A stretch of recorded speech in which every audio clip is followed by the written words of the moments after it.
সিরাতুন নবী সাল্লাল্লাহু আলাইহি ওয়াসাল্লাম উপলক্ষে ফরিদপুর মুসলিম মিশন কলেজ ও মাদ্রাসার উদ্যোগে আলোচনা সভা, দোয়া ও পুরস্কার বিতরণী অনুষ্ঠান অনুষ্ঠিত হয়েছে। বিস্তারিত দেখুন ফরিদপুর জেলা প্রতিনিধি মাহবুব পিয়ালের প্রতিবেদনে।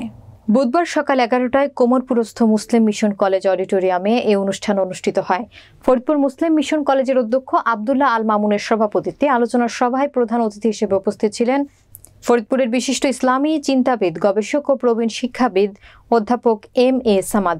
প্রধান আলোচক ছিলেন সদরপুর সরকারি কলেজের ভারপ্রাপ্ত অধ্যক্ষ প্রফেসর মোহাম্মদ জাহিদুল ইসলাম।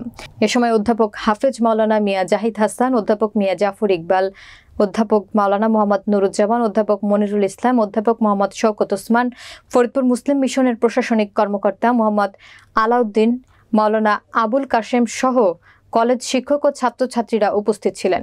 অনুষ্ঠানে ফরিদপুর মুসলিম মিশন শিল্পগোষ্ঠীর ছাত্রছাত্রীরা রসুলের শানে নাতে রসুল পরিবেশন করেন। পরে মমতাজ উদ্দিন আহমেদের লেখা নবী পরিচয় বই থেকে নবী করিম সাল্লাল্লাহু আলাইহি ওয়াসাল্লামের জীবন ও কর্ম নিয়ে ছাত্রছাত্রীদের মাঝে অনুষ্ঠিত কুইজ প্রতিযোগিতায় বিজয়ীদের মধ্যে পুরস্কার বিতরণ করা হয়। এই প্রতিযোগিতায় 2 শতাধিক শিক্ষার্থীরা অংশ নেন।